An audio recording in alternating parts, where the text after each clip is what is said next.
Mr. Paul Gutierrez. Saan ba dyan si Paul Gutierrez? Yun. Thank you, Mr. Chairman.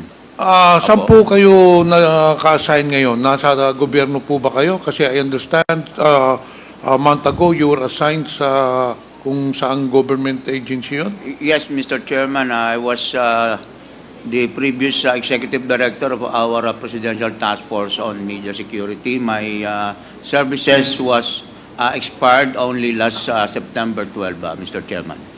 Okay, Mr. Chair. Mr. Recording in progress.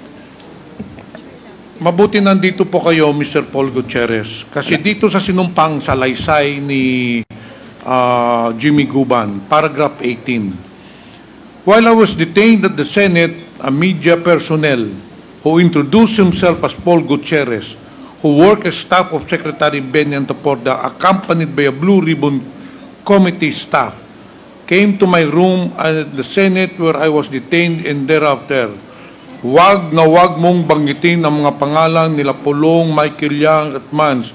Alam naman namin kung saan ka nakatira, ang pamilya mo. Alam din namin na nasa Makating anak mong lahat. Did you make this threat when Mr. Jimmy Guban was detained at the Senate premises? No, Mr. Chairman. I categorically deny the lies being spread by Mr. Guban in this committee, Mr. Chairman. But you were there during the hearings. Mr. Chairman, at the time I was assigned as a reporter for People's Journal Tonight, my beat is the Senate. That's why I'm always there to cover all the hearings and all the developments in the Senate and also at the Bureau of Customs, Mr. Chairman. Remember, Mr. Paul Gutierrez, that you just took your oath. Yes, Mr. Chairman. So there are two versions of this issue. One person is saying that you went to his room and you made the threat, and you're denying it. No, Mr. Chairman, I'm denying the lies that he told this committee. When this issue was first brought up, when these lies was first propagated by Mr. Guban during the hearing on August 26, I already issued a statement confirming that I indeed went to see him in his detention room in the Senate, but I denied that I made those threats to him, Mr. Chairman. Okay, it's very clear, Mr. Chair. Kaklaruhin lang natin. Kasi kanina, the impression, the perception that you gave this hearing or this committee is that you never went to the room of Mr. Jimmy Guban. Pero ngayon, sinasabi mo, you admit that you went to the room of Jimmy Guban and you went to talk to him. Ngayon, ang tanong ko, Mr. Paul Gutierrez, ano ang pakay mo doon? Bakit mo pinuntahan si Mr. Jimmy Guban sa kwarto doon sa Senado? Well, Mr. Chairman, at that time, let me kindly allow me to put a little context doon po sa pagbisita ko po sa kanya. At that time po, matagal na po siyang nagtetestify sa Senado, at katulad po ng kanyang ginagawa ngayon, marami na naman po siyang palabas. At that time, we were really curious kung talaga ba siya po ay may sakit, kinakapos ang hininga, tumataas ang blood pressure. Yan po ang style ni Mr. Guban noon pa man sa Senado eh. No? Sandali, Mr. Paul Gutierrez, ikaw ba ang doktor ng Senado? Bakit po, sasabihin mo doon na you wanted to see the health condition of Mr. Guban? You told me, or you told this committee earlier, that you were a media personnel when the Senate hearing was being conducted.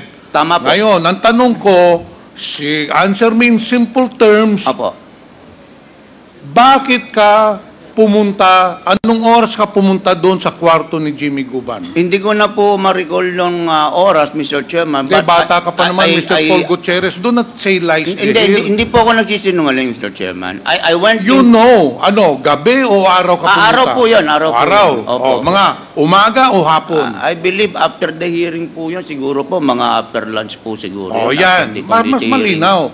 Never tell lies here in the hearing. Kasi we want to ferret out the truth. Ngayon, pumasok ka doon sa kwarto ni Jimmy Guban sa Senado, may kasama kang staff ng Senado, Ano ang pakay mo doon kay Jimmy Guban? Yun ang tanong. Opo.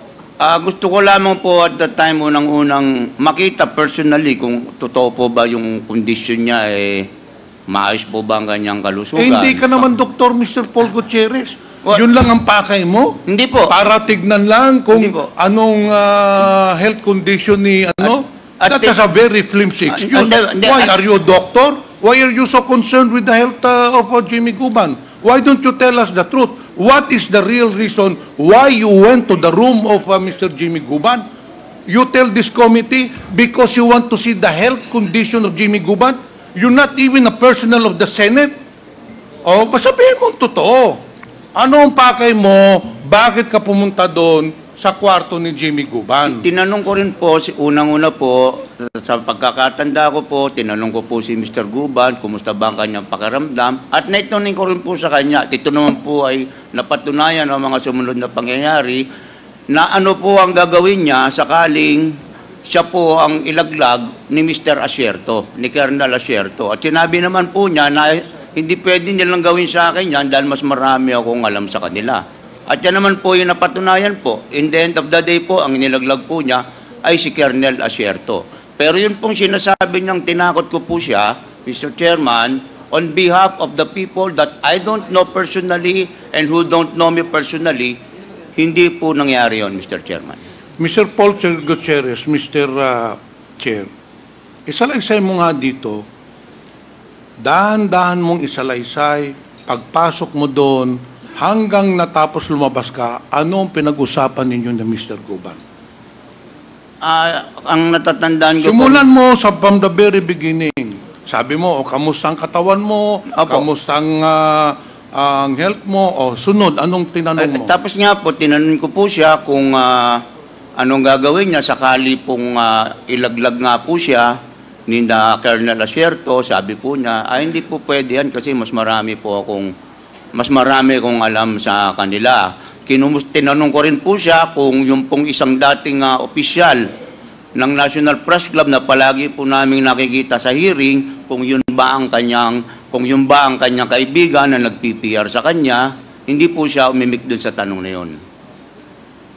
Ano pa, Mr. Paul Gutierrez? Yun lang po ang natatandaan ko, Mr. Chairman, sapagkat kung may bahid po ng katotohanan ng sinasabi po ni Mr. Guban, Mr. Chairman, unang-una po, dapat po ako po ay pinagalitan ng chairman ng Blue Ribbon Committee. Dapat din po, nasisigurado ko, sapagkat kasama po namin doon ang isang security po ng Senate, nasisigurado ko pong isusumbong po ako ng Senate security sa aking maling ginawang aksyon. At nasisigurado ko rin po, dahil stricto po si chairman na Dick Gordon ng mga panahon na yon, ay malamang po hindi na po ako nakapag-cover pa ng anumang balita sa Mr. Senado. Chair, Mr. Paul Gutierrez, ikaw ay nagsisunungaling, very clear.